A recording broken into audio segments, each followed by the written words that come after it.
¿Cómo están? Bienvenidos juntos nuevamente en este especial Congreso Futuro. Estamos reviviendo las exposiciones que cientos de científicos han realizado en Congreso Futuro desde el año 2011 hasta la fecha. Este encuentro con la ciencia y el conocimiento que nació en la Comisión Desafíos del Futuro, presidida por el senador Guido Girardi, integrada por los legisladores Carolina Goiche, Francisco Chaguán, Alfonso Durresti y Juan Antonio Coloma, que cuenta con el respaldo de la Academia Chilena de Ciencias, las distintas universidades, el mundo social, político, privado y público. Estamos transmitiendo este programa en las plataformas de diversas municipalidades de nuestro país.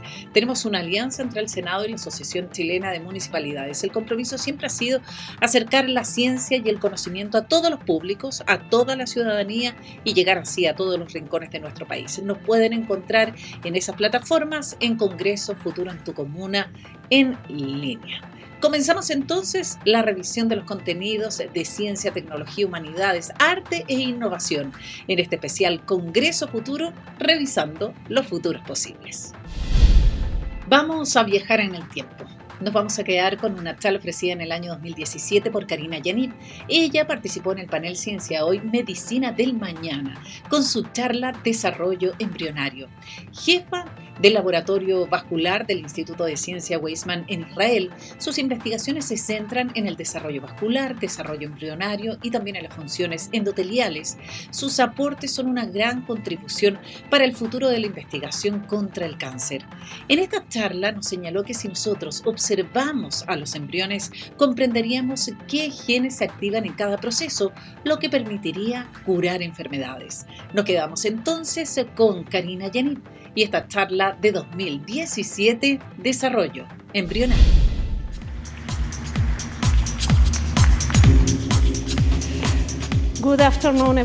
Buenas tardes, estoy muy contenta, dice ya, de estar acá y me gustaría comenzar agradeciéndole al comité organizador y al senador Girardi por la invitación de participar en este increíble encuentro. Debo decir, antes de comenzar, que no es fácil para mí hablar, viniendo desde Israel, hablar sobre ciencia después del último panel. Yo creo que aún tenemos mucho que aprender. Por otra parte, esto refuerza mi sensación de que la ciencia es un lenguaje en común, es un lenguaje conjunto, que todos podemos hablar, cada país, cada pueblo. Y los científicos creo que tenemos la obligación moral de utilizar la ciencia como un puente para unir a las personas, sentarnos a hablar, y espero que es lo que estemos haciendo hoy. Así que muchas gracias por la invitación.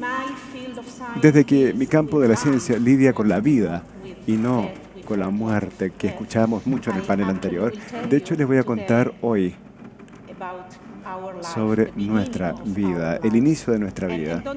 Y no se preocupen, no voy a enseñarles cómo hacer bebés. Para eso ustedes van a necesitar otro orador, no es mi campo. Lo que sí quisiera hacer hoy es contarles un poco sobre qué ocurre pronto, después que se hacen los bebés.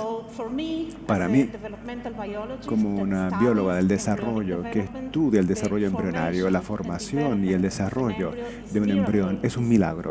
Realmente es el fenómeno más fascinante de la naturaleza y yo personalmente no me he dejado sorprender por este proceso en los últimos 20 años que llevo estudiándolo, el desarrollo embrionario. ¿Por qué es que queremos estudiar entonces cómo los embriones se desarrollan, cómo se forman los bebés? Les he dado mi razón personal. Yo personalmente encuentro que es fascinante pensar que alguna vez yo fui una sola célula. Todos ustedes fueron también una célula. No sé con qué frecuencia lo piensan. Quizás no lo piensan. Yo lo pienso frecuentemente. Que todos comenzamos sus vidas básicamente como un organismo unicelular. Y esta célula que está formado por la fusión del esperma y el óvulo, que lleva dentro de sí misma toda la información requerida para hacer cada uno de ustedes las personas, los individuos que ustedes son hoy. Esto es realmente increíble. Además de eso, por supuesto, hay muchas implicaciones clínicas para la comprensión de por qué los embriones se desarrollan. La razón más importante que determina que la gente estudie el desarrollo embrionario es esta sensación de que los embriones pueden construir y generar todo. Pueden hacer ojos, piernas, corazón, pulmón, etcétera. Todo comenzando a partir de esa célula. Y en sí mismo, esto es increíble. Especialmente si comparamos esto con una tarea totalmente distinta, como construir o manufacturar un auto. En este caso, si yo coloco en conjunto todos los distintos repuestos y partes y llevo al equipo más experimentado y les doy un manual de instrucciones, van a poder ensamblar un auto. En el caso del embrión, todos estos componentes están contenidos dentro de esta célula. Los trabajadores son nuestras proteínas, las partes pequeñas son los metabolitos, compuestos químicos y el manual de instrucción, básicamente, es nuestro ADN, nuestros genes. Esta es la única máquina en la naturaleza que básicamente se construye a sí misma con su propia información. Esto es muy interesante. Yo creo que lo pueden ya entender. Pero hay otro tema increíble del desarrollo embrionario y es el hecho que si nosotros vemos a lo largo de la evolución, la mayor parte de los animales se desarrollan de la misma manera. Básicamente, todos los animales se desarrollan así.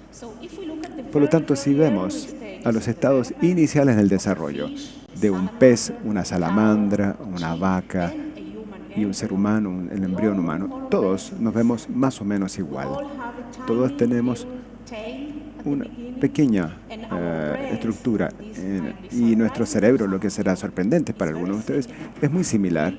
Nosotros y los peces tenemos un cerebro muy similar al inicio. Si les muestro estas imágenes, por ejemplo, no estoy seguro cuántos de ustedes van a poder decirme cuál de estos es un embrión humano. No les voy a dar la respuesta. Después, si quieren, pueden hablar conmigo. Si quieren, que pueden adivinar. Pero el hecho es que al viendo esto pueden darse cuenta que es difícil decir cuál es el ser humano. Entonces, todos somos muy similares al inicio.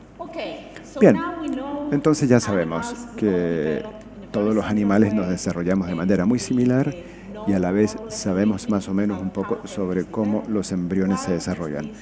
¿Por qué es tan relevante? Porque nosotros pensamos que el desarrollar los embriones, de hecho, nos pueden enseñar sobre cómo tratar y curar las enfermedades.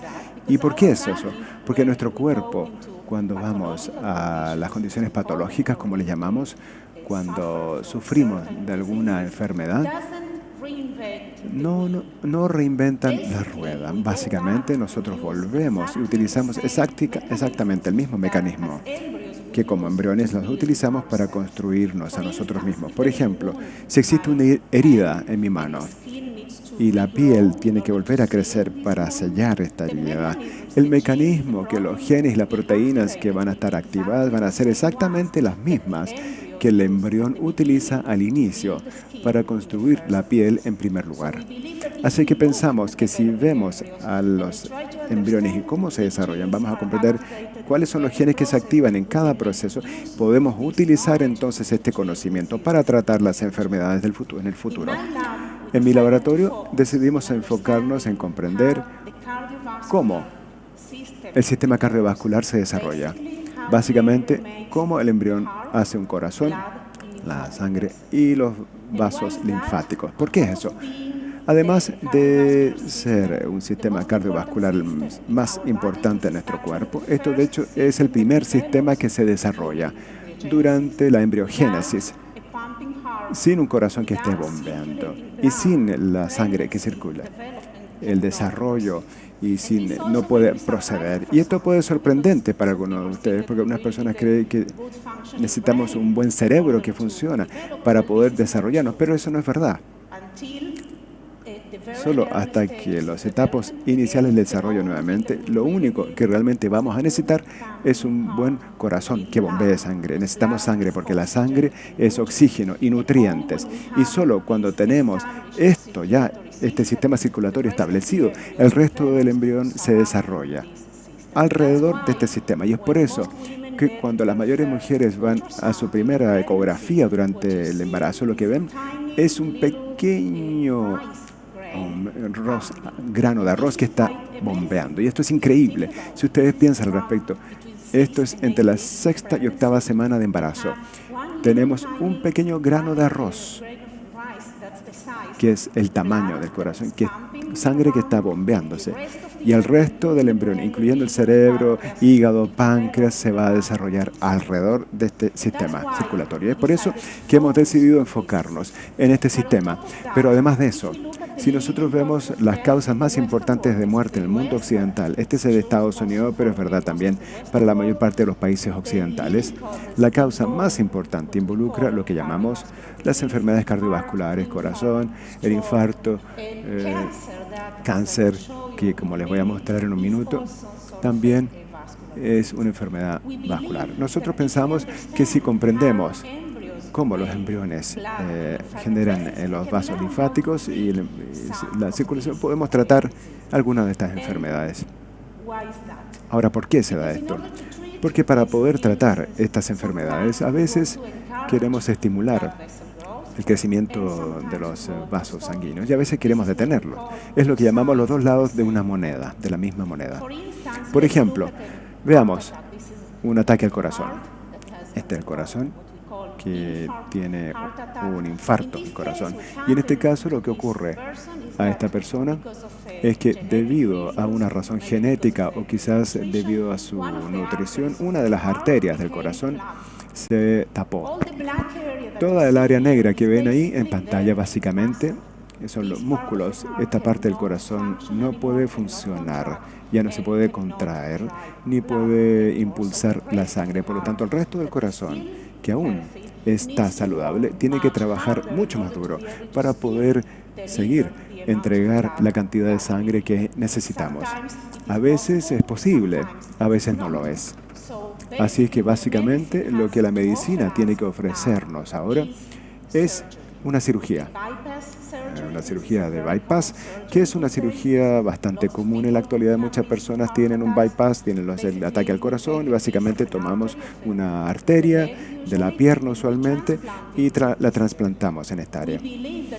Nosotros pensamos que si supiésemos cómo, por ejemplo, hacer crecer nuevos vasos sanguíneos en esta área, potencialmente podríamos salvar el corazón sin tener que pasar a través de esta cirugía. Veamos lo opuesto. ¿Cuándo es que queremos detener el crecimiento de los vasos sanguíneos? En el caso del cáncer. ¿Por qué? Porque los cánceres son muy inteligentes y lo primero que los tumores hacen para poder sobrevivir de mejor manera es rodearse a sí mismos con una gran red de vasos sanguíneos, porque quieren tener más oxígeno, más sangre, más nutrientes de los tejidos circundantes. Como pueden ver acá, ya pueden imaginar que si supiésemos cómo detener el crecimiento de estos vasos sanguíneos, potencialmente podríamos matar el tumor.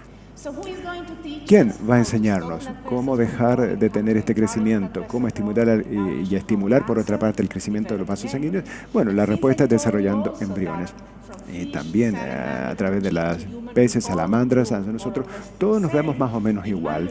En mi laboratorio utilizamos este pez cebra. Estos pequeños peces, les voy a mostrar después, son muy similares a nosotros. Los utilizamos primero que nada porque son bonitos, véanlos, son muy lindos para poder hacerlos crecer en el laboratorio, pero no es la única razón. Sus embriones, y es realmente lo que utilizamos, son muy pequeños. Aquí pueden ver cuán pequeños son comparado con este centavo.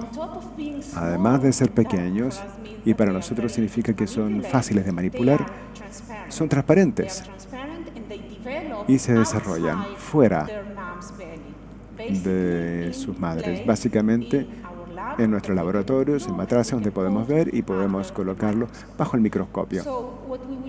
Lo que podemos ver acá es una película que filmamos por alrededor de 24 horas que nos va a mostrar cómo se desarrollan los embriones. Y es exactamente lo que ocurre tan pronto que esta primera célula se formó. Lo que vemos acá es los embriones que se desarrollan del pez cebra.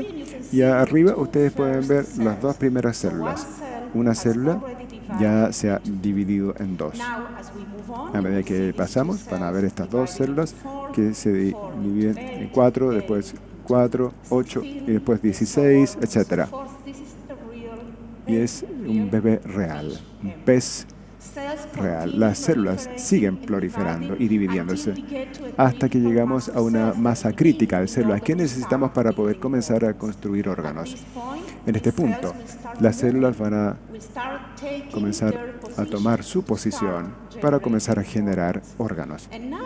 Y ahora van a ver estos órganos que salen en la parte superior de la pantalla. Van a ver una cabeza que está comenzando a aparecer. El ojo se va a formar. Vamos a ver las orejas. Abajo tenemos la cola. Y al lado van a ver estos pequeños cuadrados que son los primeros músculos.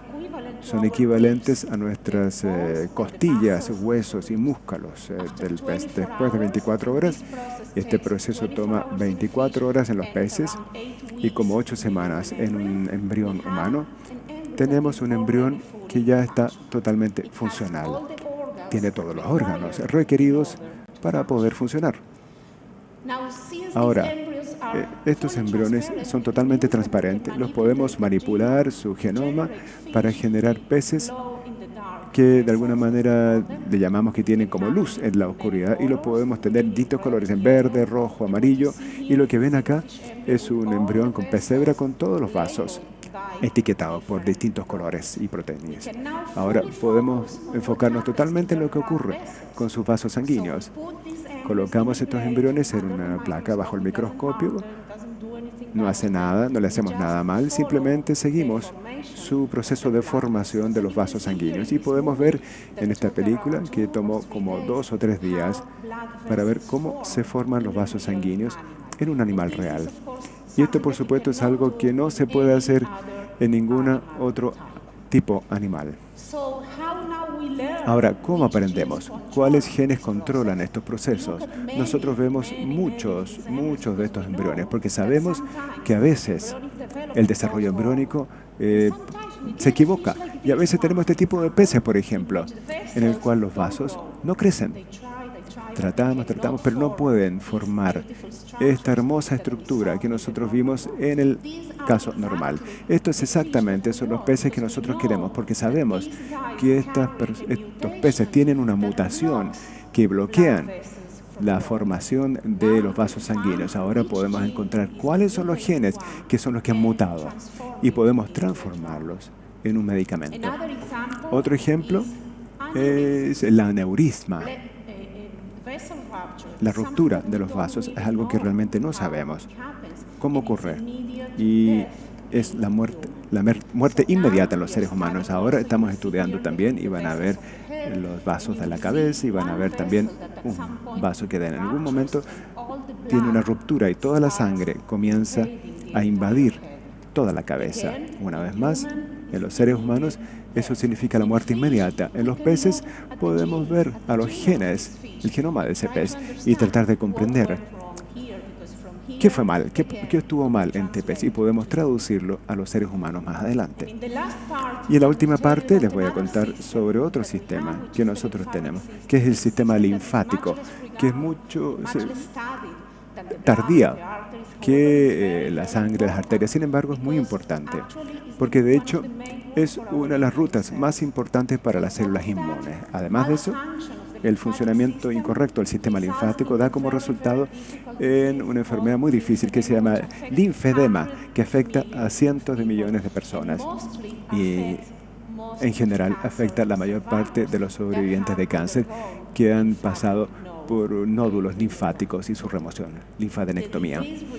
La enfermedad da como resultado la acumulación de fluidos porque el sistema linfático absorbe los fluidos. Así es que estas personas, de hecho, tienen que vivir toda su vida con brazos hinchados y piernas hinchadas también.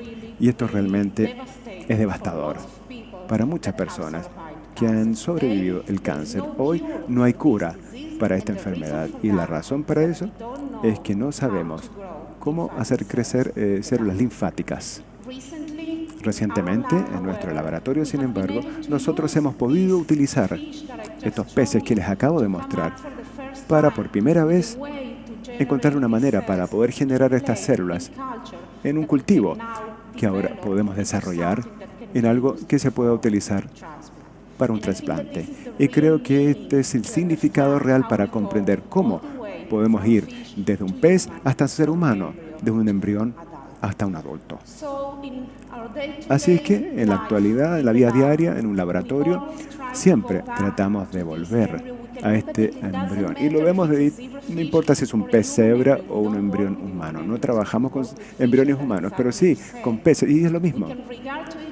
Y lo podemos ver como un puzzle, lo podemos construir, lo podemos separar, podemos aprender mucho de estos embriones. Así que pensamos que básicamente tenemos un libro abierto. Nosotros siempre podemos ver estos embriones, cómo se desarrollan. Y lo único que tenemos que hacer es saber cómo formular las preguntas correctas. Muchas gracias.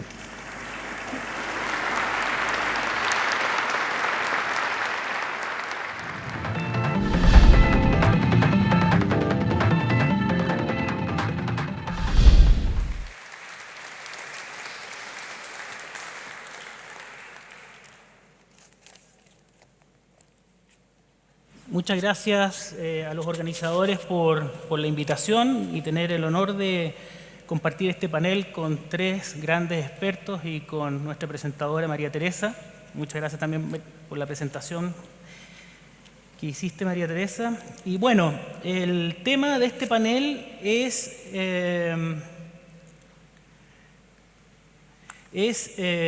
habitar el universo, volveremos al origen. Yo creo que es una pregunta tremendamente pertinente porque creo que la humanidad está en una encrucijada.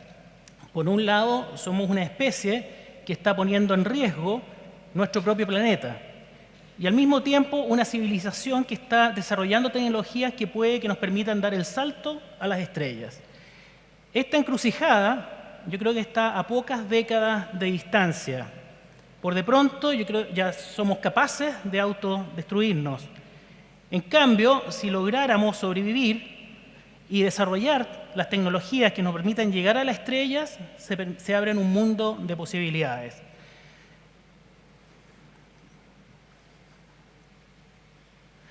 Bueno, ya estamos llenando nuestra atmósfera con dióxido de carbono, que probablemente es una de las razones del calentamiento global de manera significativa, al nivel de cerca de 1 grado por siglo desde el comienzo de la revolución industrial, y noten que en el año 2015, respecto al año anterior, la temperatura aumentó en 0,3 grados, lo cual es tremendamente preocupante.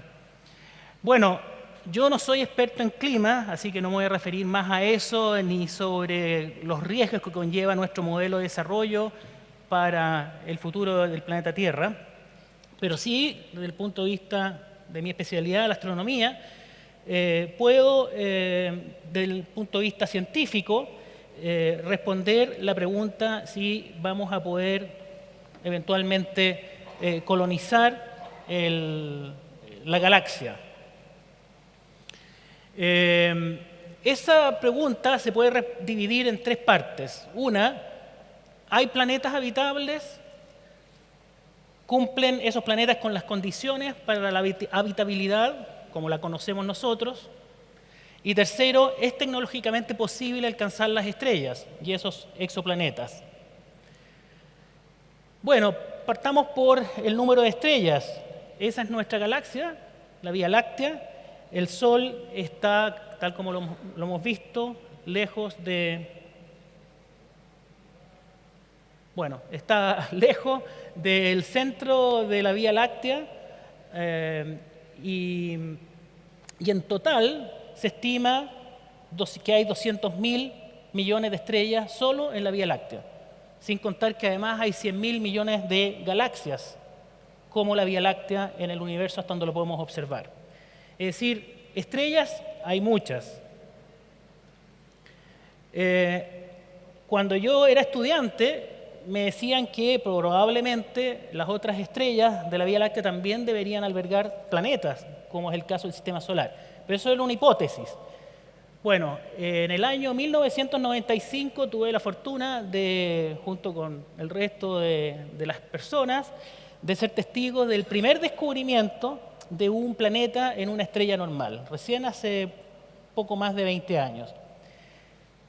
En estos 20 años han pasado muchas cosas y me voy a referir en particular a la misión Kepler, que fue enviada por la NASA, que puso en órbita un telescopio en el año 2009, porque ha sido tremendamente exitosa en aumentar el número de planetas descubiertos hasta la fecha. Bueno, Kepler es un telescopio relativamente pequeño para los estándares actuales, tiene un espejo de 1,4 metros, tiene una cámara digital muy sensible que permite ver un campo amplio en el cielo y de esta manera ha logrado monitorear 140.000 estrellas desde el año 2009 hasta ahora y ver si hay pequeños cambios de brillo que pudiesen delatar la presencia de planetas orbitando en torno a esas 140.000 estrellas. Tal como lo mostró Elisa, lo que está haciendo Kepler es observar solo un volumen muy chiquitito de la Vía Láctea en torno al Sol. Son algunas miles de estrellas, que es un número pequeño respecto a las 200.000 millones que tiene la Vía Láctea. Bueno, aquí voy a necesitar la ayuda para mostrar lo que hace Kepler. Ahí, a ver si resulta. No. Eso es lo que hace Kepler. Kepler espera que un pequeño planeta o grande pase por delante de una estrella, produzca un pequeño eclipse, lo que se llama el tránsito, y mientras eso ocurre, la luz de la estrella aparece disminuir para los ojos nuestros, porque el planeta bloquea un poquito de luz. Ahora, para que eso pueda ocurrir, ese sistema solar tiene que estar perfectamente, o muy cercanamente a perfectamente, alineado de manera de canto respecto al observador. Si está de frente, nunca vamos a ver el eclipse. Tiene que estar muy, muy de canto. Entonces, por esa razón es que Kepler no detectó planetas en las 140.000 estrellas. Solo fue capaz de detectar planetas en cerca de 400 de esas estrellas. ¿Okay? Y hasta la fecha ha sido tremendamente exitoso. Ha detectado 1.039 planetas en 440 estrellas de las 150.000 que monitoreó durante todos estos años. Eso sugiere que, bueno, aquí hay una galería de algunos de los planetas descubiertos por Kepler. Esto es un subconjunto de los 1.039. Son aquellos que son cercanos a la masa de la Tierra y tamaño de la Tierra, que son más parecidos a nosotros, y además que están a una distancia adecuada del centro de la estrella, en la zona angosta en donde el agua puede estar en forma líquida. Entonces esta es la galería de la fama, ¿no?, de los planetas descubiertos que son potencialmente habitables del tamaño de la Tierra. Ahora, ustedes pueden decir son pocos. Aquí estamos hablando de 16 planetas del tipo Tierra habitables descubiertos hasta la fecha. Sin embargo, recuerde que para poderlos encontrar tiene que estar justo de canto. Los planetas chicos son muy difíciles de detectar, los planetas tipo Júpiter son mucho más fáciles porque son más grandes y bloquean más luz de la estrella. Este es el caso de los planetas descubiertos por Kepler que más se parece a la Tierra. Está a 470 años luz y tiene un 10% más de masa y de tamaño que nuestro planeta. Por ahora se muestra solo como celeste porque no estamos en condiciones de tomar imágenes de la imagen de la superficie de ese planeta. Pero eventualmente con los telescopios que vienen a Chile, los telescopios que se mencionaron, 40 metros, 24 metros, es posible empezar a ver detalles y características de las atmósferas de esos planetas. Como les decía, esto les puede parecer números muy pequeños, 16 planetas tipo Tierra en la zona habitable. Pero si uno corrige por el hecho de que solo estamos siendo capaces de detectar solo los sistemas de canto y que estamos siendo capaces solo de detectar unos poquitos planetas tipo Tierra, que son los pequeños y más difíciles de detectar, se estima que debieran haber, se perdió un 4 a la izquierda, ¿no?, 40.000 millones de planetas tipo Tierra habitables en la Vía Láctea. O sea, por número de planetas tipo Tierra, pareciera que está la posibilidad de colonizar el universo. Bueno, esta no es la única condición para que sea un planeta habitable. Tienen que haber, estas son las condiciones generales para que un planeta sea habitable. Tiene que tener nutrientes, energía y, lo más importante, agua líquida. Los nutrientes sabemos que están presentes prácticamente a donde observamos en el universo. Están presentes en el cometa Chury, ¿no? Que fue recientemente observado por ESA. Se ven moléculas orgánicas. Philae es el aterrizador que logró tomar algunos datos sobre la información de la superficie del cometa y estudiar su composición química. Una verdadera proeza tecnológica llevada a cabo por la Agencia Espacial Europea. Discos protoplanetarios. Estos son sistemas solares como el nuestro, como se estaba formando el nuestro hace 4.500 millones de años. Este no es el sistema solar, pero es algo parecido en la constelación de Tauro y es un sistema observado por el radiotelescopio ALMA desde Chile. Y aquí podemos ver en el centro la protoestrella y rodeado de un disco desde donde se están formando los planetas. Y esas bandas oscuras son justamente los planetas gaseosos grandes, tipo Júpiter, tipo Saturno, que se han alimentado del gas de este disco para ir formándose. Por lo tanto, esas bandas oscuras son evidencia de que se están formando allí planetas gaseosos grandes. Bueno, en estos lugares también se encuentran moléculas orgánicas. Nubes moleculares que llenan el espacio entre las estrellas en la Vía Láctea. Son nubes ricas en moléculas orgánicas. Por lo tanto, los nutrientes, los elementos necesarios para la vida están presentes en muchas partes en la Vía Láctea. El agua parece ser el requerimiento más restrictivo, el agua líquida que abunda en nuestro planeta. Ese es el factor clave que guía las exploraciones de mundos habitables en este momento, ya sea a nivel de exoplanetas o incluso dentro de nuestro propio sistema solar. La búsqueda de agua parece ser la clave para que pueda emerger vida como la que conocemos, porque los otros elementos, los nutrientes y la energía, están presentes en todas partes. Los planetas siempre están orbitando, prácticamente siempre orbitando en torno a estrellas que son fuentes de energía. O sea, energía tenemos, nutrientes tenemos y el agua líquida no es tan fácil de encontrar. Marte, por ejemplo, nuestro vecino, parece que tuvo mucha agua en el pasado. No parece muy hospitalario hoy en día. Sin embargo, las observaciones que ha hecho la NASA recientemente indican de que en el pasado, bueno, que actualmente hay lechos de ríos secos. Incluso evidencia que pudiesen haber habido océanos en el pasado. Algo pasó con Marte que hizo que esa agua desapareciera de la superficie.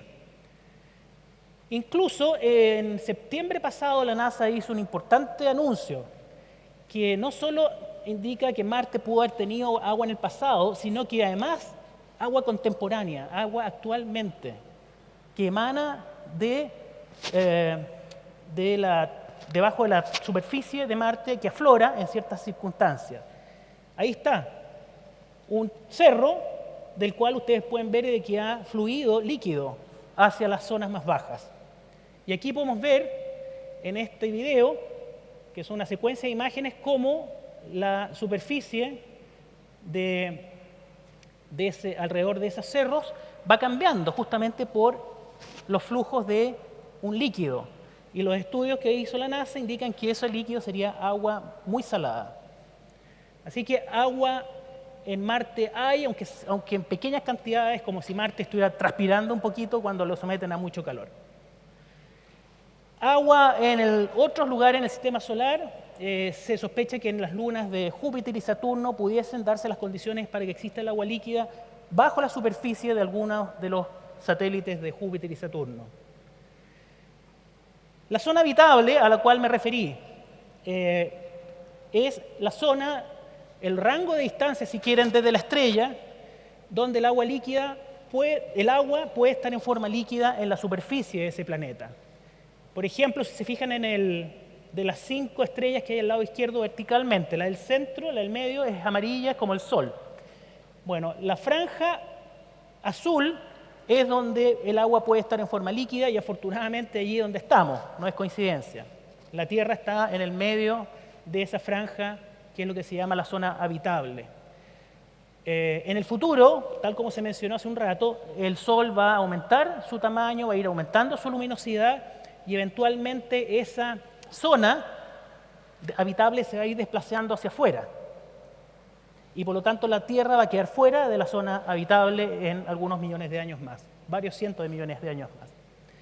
Bueno, esas son las zonas habitables.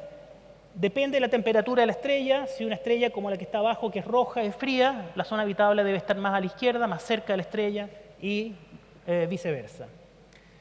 Bueno, hasta el momento tenemos 16 planetas identificados tipo Tierra que están en esta zona habitable, principalmente por el trabajo, la investigación de la misión Kepler.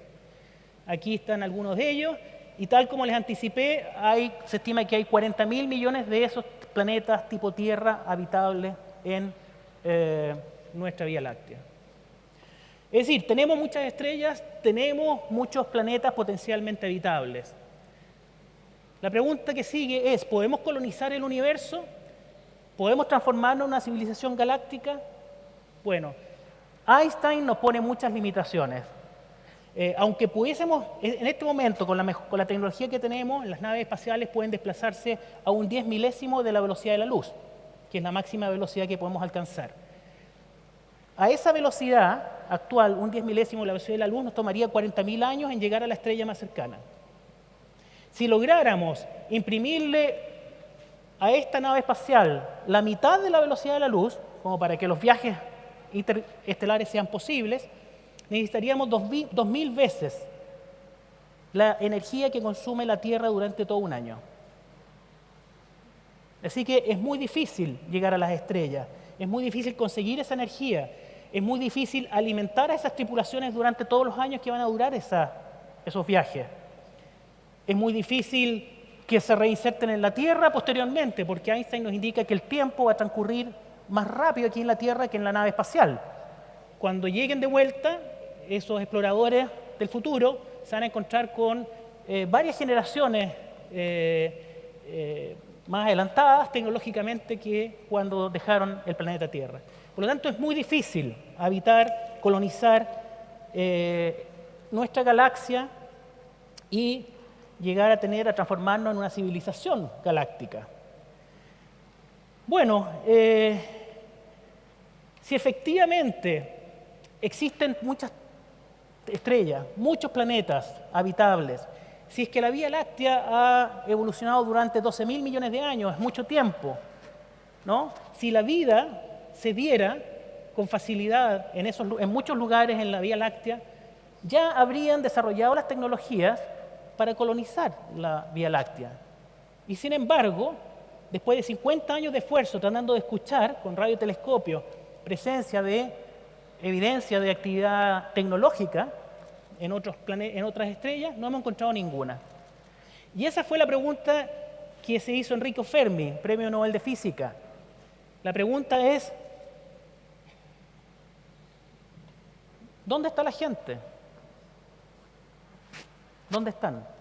Y de aquí emergen por lo menos dos alternativas. Una es que la vida sea muy común, que se hayan desarrollado tecnológicamente esas sociedades en esos planetas, pero que al mismo tiempo que van desarrollando las tecnologías se autodestruyen. Y la otra posibilidad es que, bueno, ya tenemos evidencia que somos capaces de causarnos daño, autodestruirnos. Y la siguiente alternativa es que estemos solos en el universo, que la vida no se dé con tanta facilidad, que seamos prácticamente el resultado de un milagro. El paso de la química a la biología haya sido el resultado del azar. Bueno, eso nos lleva a otra conclusión muy sorprendente. Si somos los únicos, somos los primeros que hemos visto el universo, en constatar el universo, y somos, por lo tanto, la autoconciencia del universo, es el universo que se ve a sí mismo. Por lo tanto, nuestra destrucción pasaría a ser la tragedia misma del universo. Así que, moraleja, raya para la suma, lo que quiero transmitir es que, en cualquier caso, si queremos salir a conquistar las estrellas, en vista que estamos poniendo en riesgo nuestro planeta, o si somos los únicos en el universo, tenemos que cuidar el planeta que tenemos. La posibilidad de colonizar, como ya lo vimos, es muy difícil. Marte se ve muy cercano, parecido al desierto de Atacama, pero en realidad no tiene oxígeno. Tiene el 1% de la presión que hay en el desierto de Atacama. Son condiciones bastante inhóspitas. De manera que creer en la ilusión, hacernos la ilusión de que vamos a conquistar, que vamos a colonizar la Vía Láctea, también puede ser una trampa de hacernos descuidar el único hábitat que conocemos y que nos ha permitido desarrollarnos. Nuestro hábitat es una franja muy delgadita. El agua líquida está solamente presente en la superficie. El oxígeno, la atmósfera, tiene una altura máxima, 100 kilómetros. Y en realidad nosotros habitamos en los primeros 2 kilómetros desde el mar hasta arriba, la mayoría de la población. Esa es la biosfera, esa es la delicada biosfera donde vivimos y que tenemos que cuidarla y no pensar que porque estamos desarrollando tecnología que vamos a lograr arrancar de la Tierra, dejar la escoba aquí y colonizar otros mundos. Las estrellas son las que producen los elementos químicos, el hierro de nuestra sangre, el calcio de los huesos, el oxígeno que respiramos, se produjeron en los centros de la entraña de las estrellas, que algunas de ellas explotan y diseminan esos nuevos elementos químicos por el espacio. Somos hijos de las estrellas, somos hijos del universo. Puede que podamos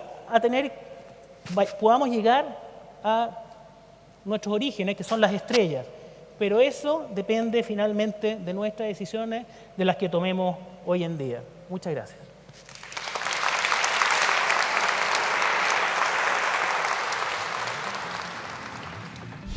Ahí estábamos revisando la charla del astrónomo chileno, Premio Nacional de Ciencias Exactas 2015 y además presidente de la Fundación Chilena de Astronomía, Mario Amoy, quien ofreció esta charla en el año 2016. ¿Podemos colonizar el universo? En tiempos en que existen 3 misiones a Marte, él nos planteó en esta charla de aquel entonces las condiciones de habitabilidad en otros planetas, nutrientes, energía y agua líquida. Junto a esta exposición de Mario Amoy hacemos un breve alto en este especial Congreso Futuro. Les recuerdo, ingresen a www.congresofuturo.cl si quieren conocer esta y otras exposiciones de los cientos de científicos que han estado en Congreso Futuro y por supuesto si quieren conocer las actividades de Congreso Futuro en nuestras redes sociales, Twitter, Instagram y también Facebook. Un alto y ya volvemos.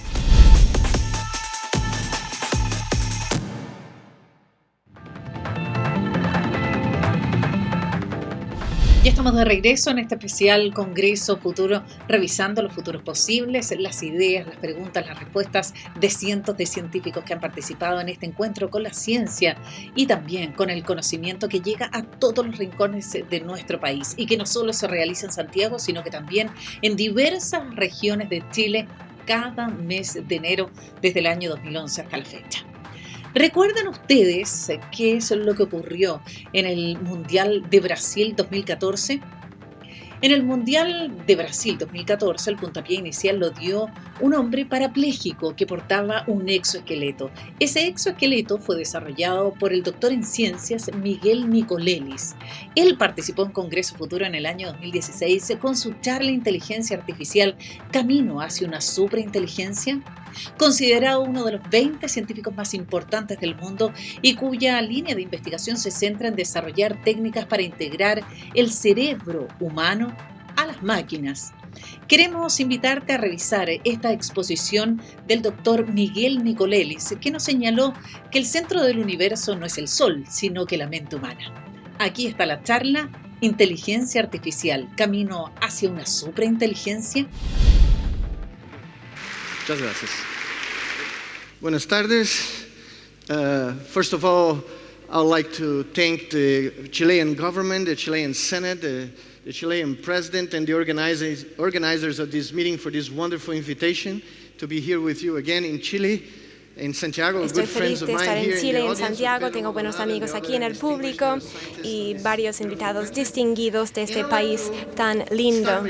Me gustaría empezar diciendo que en la primera jornada y durante el primer panel escuché charlas tan lindas sobre el universo, sobre exoplanetas y sobre los descubrimientos que estamos haciendo con una nueva forma de ver las galaxias y el cosmos.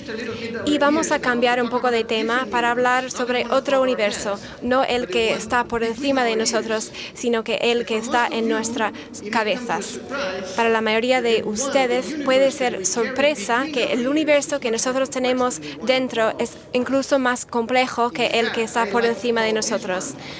Yo llamo que nuestro universo es el creador de todo, porque es de nuestro cerebro que todo surge, lo que nos define como seres humanos.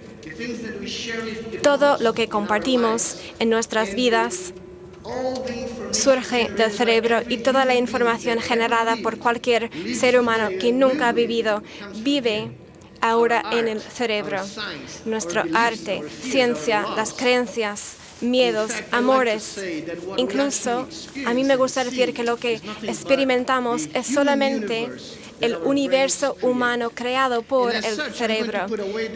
Como tal, voy a dejar de lado la primera pregunta del panel al decir que yo como neurocientífico creo firmemente que no habrá máquina digital que pueda superar o reemplazar nuestros cerebros. Nuestros cerebros están protegidos. Nuestra humanidad no se puede simular porque fue generado por otro proceso, un proceso de evolución, y no se puede reducir a un algoritmo o a una tecnología. La tecnología es solamente una proyección de nuestra capacidad de abstracción. Es solamente esto y no nos puede reemplazar.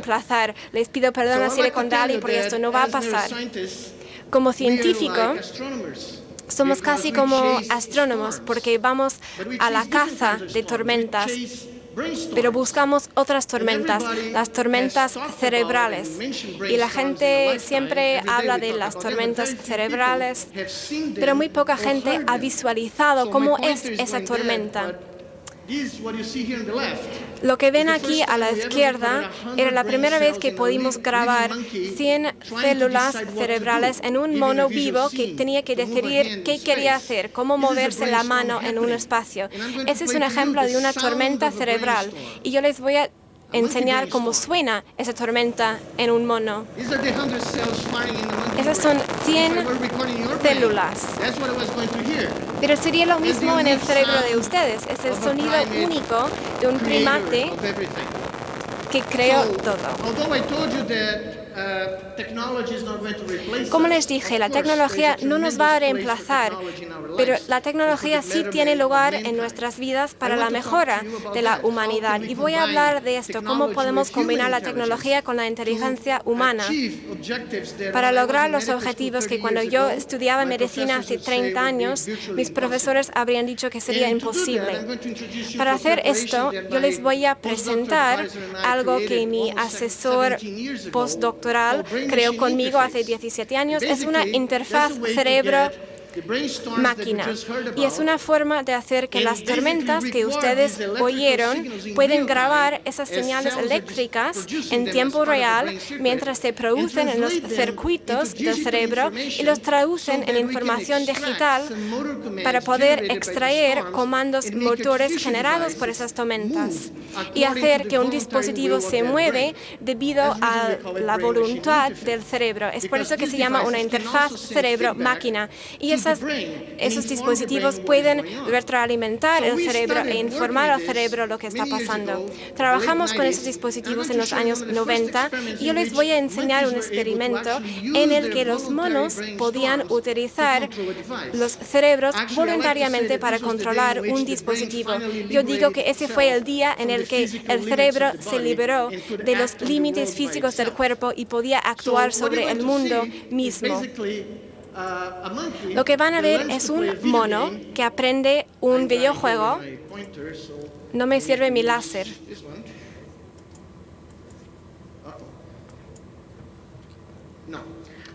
Tampoco.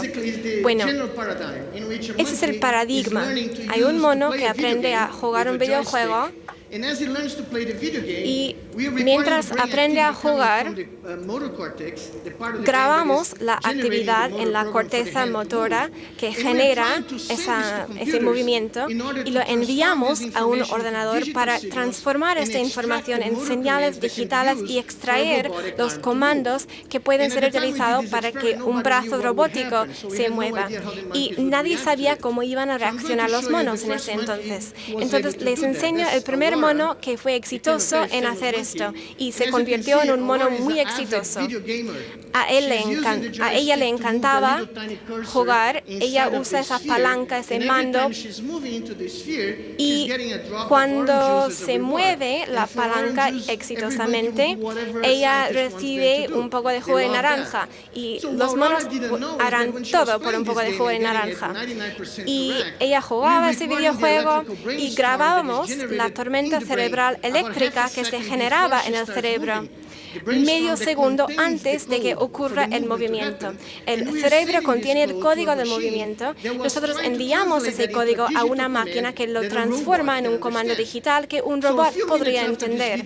Un par de minutos después de que se hiciera ese video, le hicimos trampa. Sacamos ese mando, prendimos el vínculo entre esa interfaz cerebro-máquina y le enseñamos al mono que solamente al pensar en controlar ese dispositivo, ella podría recibir un poco de jugo de naranja.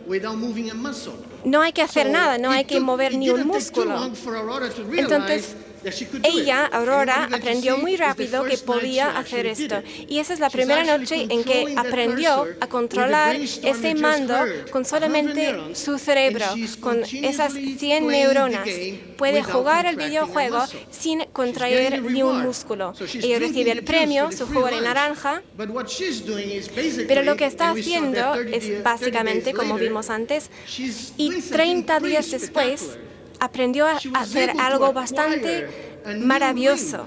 Adquirió un nuevo vínculo robótico.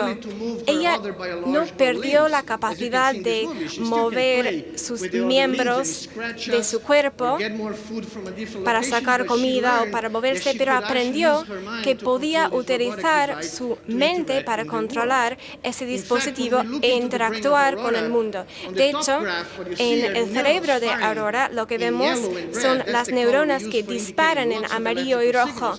Esos son los colores que indican mucha actividad. Cuando ella mueve su propio cuerpo y controla su propio cuerpo, pero lo que ven abajo son las mismas neuronas que controlan al dispositivo robótico. El cuerpo del mono no se mueve. Es decir, el cerebro es no solamente el creador de todo, sino también asimilador de todo, porque todo con el que interactuamos, las pelotas de fútbol, las bicicletas, nuestros seres queridos, todo se asimila en el cerebro y el cerebro se expande hasta el límite de la última capa de átomos controlados por el cerebro para tener impacto en el mundo. No somos seres estáticos y nuestra definición de ser, de existir, es bastante plástico y flexible.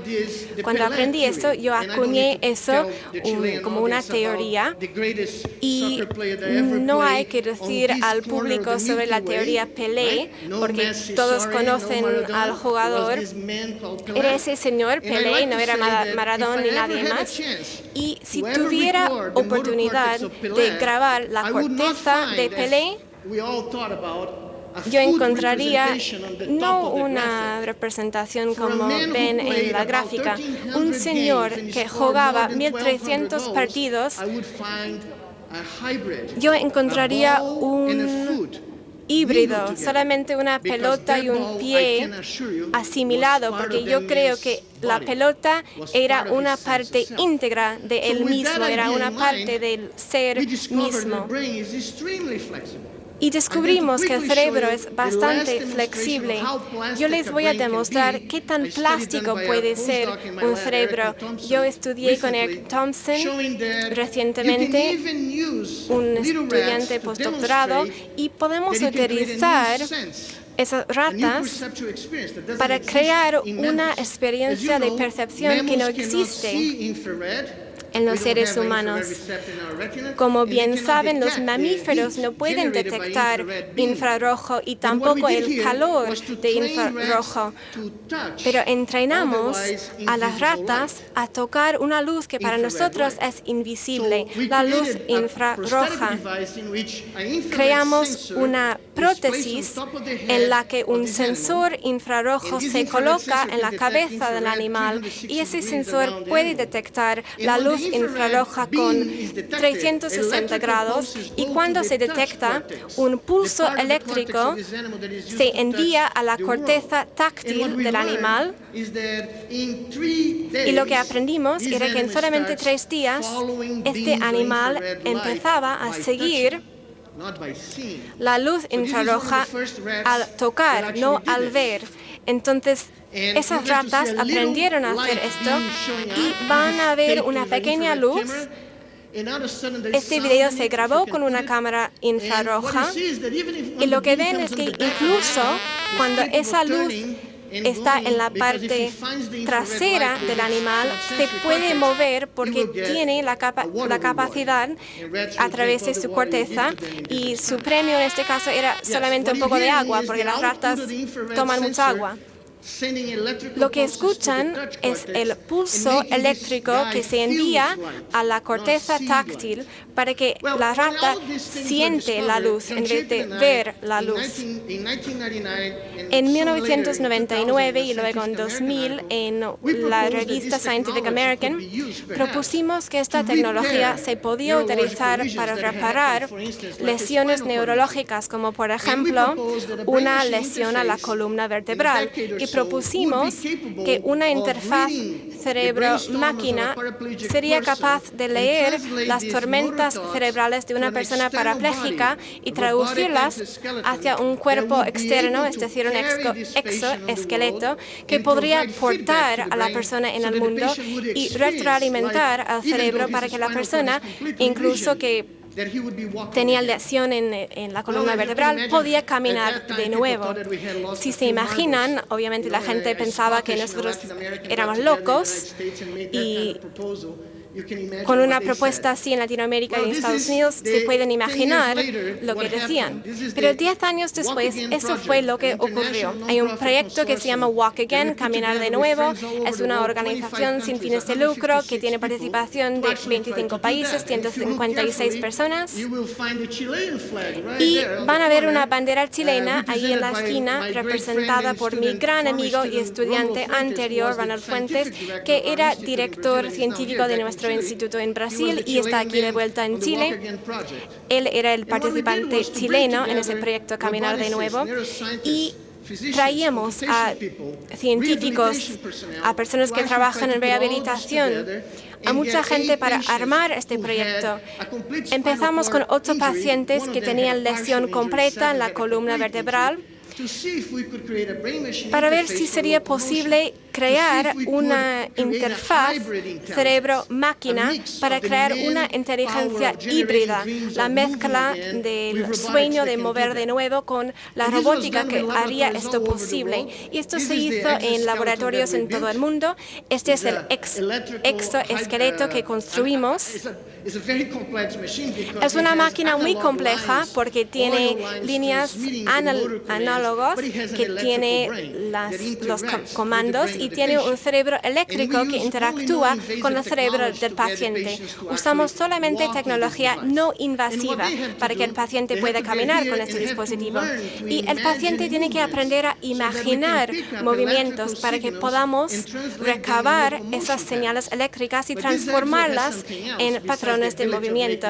Sin embargo, no hace solamente que la gente pueda caminar de nuevo, sino también tiene algunos sensores especiales que ven en esta zapatilla rodilla para que cuando el zapato de ese exoesqueleto genere una onda que simula la acción de caminar, y esta onda de presión se entrega con vibraciones micromecánicas en el brazo de ese chaleco, donde los pacientes siguen teniendo sensibilidad. Así pueden sentir cuando el pie toca el suelo con cada paso, y eso al final era una característica vital de lo que les voy a enseñar, porque si un señor lleva ese traje y empieza a moverse, es una sensación muy extraña. Imagínense que ustedes fueran pacientes parapléjicos, no tendrían sensaciones por debajo de la cintura, sería casi como flotar, uno no se podría equilibrar. Pero si damos retroalimentación, el paciente reportaba que ya no sentía como una máquina, pareció como una sensación de caminar con sus propias piernas. De hecho, pensaban que estaban caminando solos. Esto sería la aplicación de estos elementos micromecánicos en el brazo. Hay una camisa táctil, la llamamos, que permite a los pacientes pensar que están caminando. Y eso fue el primer día que uno de estos pacientes tenía esa experiencia. Este paciente tenía una lesión en su columna vertebral, obviamente, está paralizado por debajo de esa lesión, no tiene sensibilidad por debajo de la cintura, pero tiene puesto ese casco de electroencefalografía, y cuando camina descubrimos que las señales, que bueno, no es el mejor sistema, pero es suficiente para generar los comandos para caminar. Él está dando el comando para caminar, y hemos hecho que los pacientes puedan controlar cada pierna por separado. ¿Ven la luz que lleva en el casco? Esa luz dice que está produciendo el movimiento correcto. Lo que no ven aquí, Bruno está diciendo, yo siento la sensación de caminar solo. Es una forma de introducir esas sensaciones fantasmales, y es casi como simular caminar en la playa, en arena, en césped, en el estadio, o incluso en una calle muy caliente pavimentada. Podemos simular diferentes texturas de las diferentes superficies del suelo.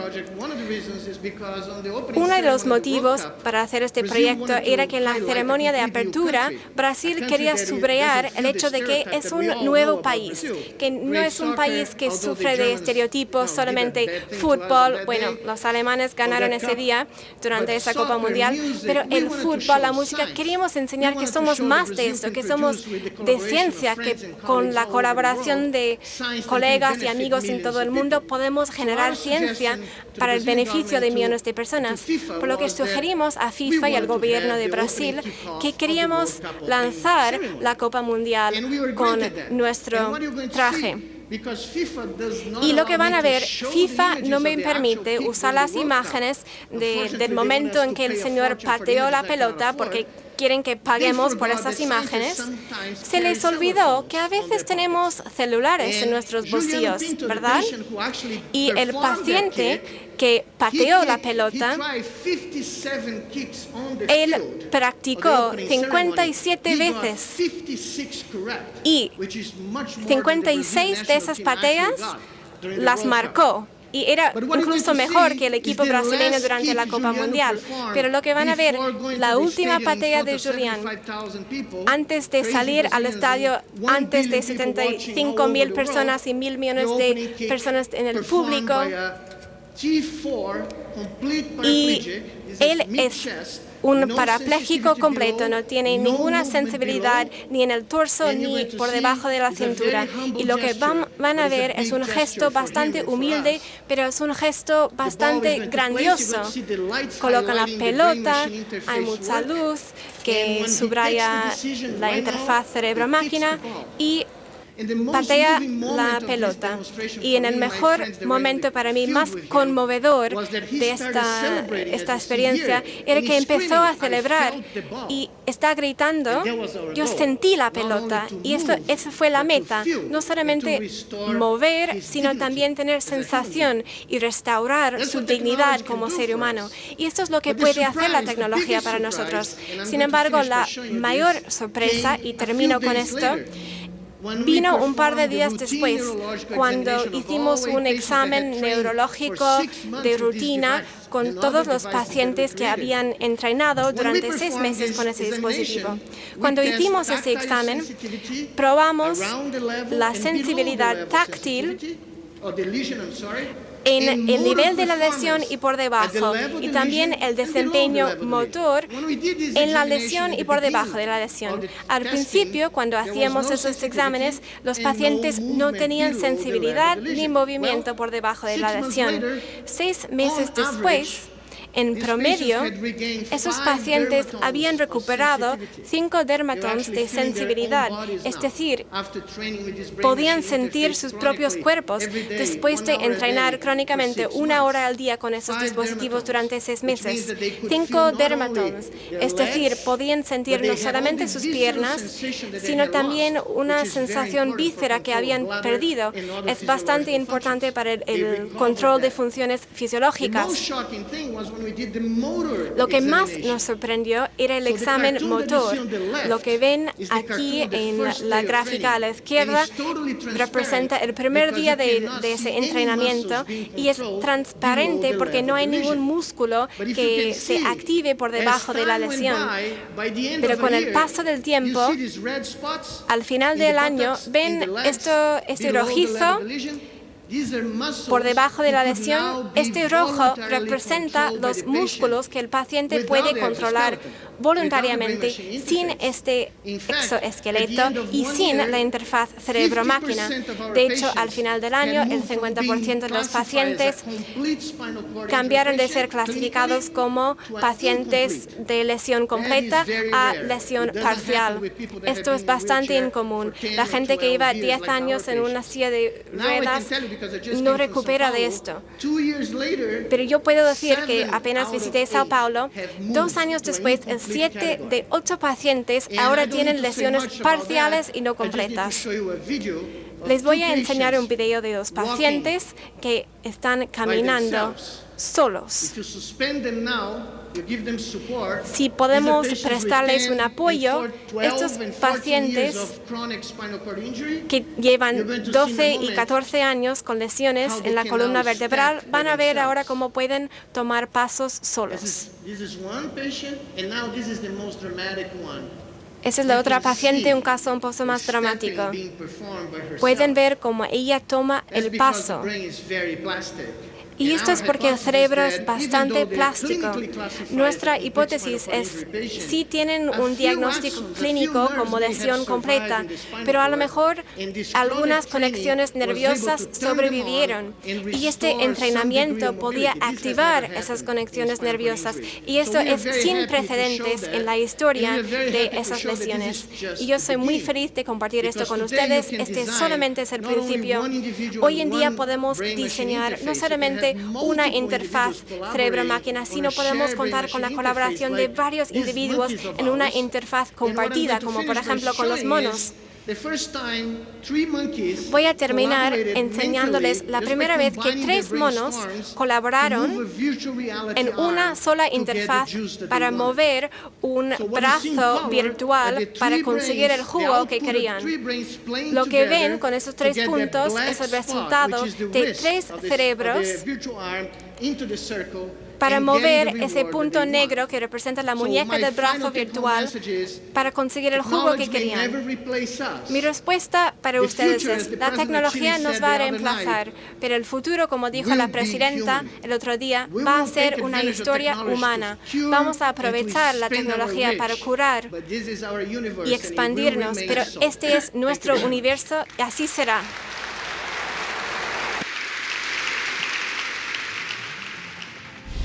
Ahí estaba el referente mundial en el área de la neurociencia, Miguel Nicolelis, quien ofreció en 2016 esta charla Inteligencia Artificial, Camino hacia una superinteligencia. En esta exposición nos dijo que el universo no era lo que teníamos sobre nuestras cabezas, sino que el universo estaba entre nuestras orejas y era mucho más complejo de lo que existía sobre nosotros. Junto a Miguel Nicolelis despedimos este especial Congreso Futuro. Los invito a que revisen este y otros contenidos en www.congresofuturo.cl, que ingresen a nuestras redes sociales, nos sigan. Estamos realizando diversas actividades a través de Twitter, Instagram y Facebook. Y por supuesto, los invito a que revisen este y otros programas en los distintos portales y redes sociales de diversas municipalidades de nuestro país. Todo esto a través de Congreso Futuro en tu comuna en línea. Ahí nos van a encontrar con este y otros contenidos. Todo esto gracias a la alianza entre el Senado y la Asociación Chilena de Municipalidades en este compromiso de acercar y democratizar la ciencia y el conocimiento. Soy Jessica Soto Huerta, muchas gracias por habernos acompañado y los dejo invitados a que nos juntemos en una próxima edición de este especial Congreso Futuro. Nos vemos.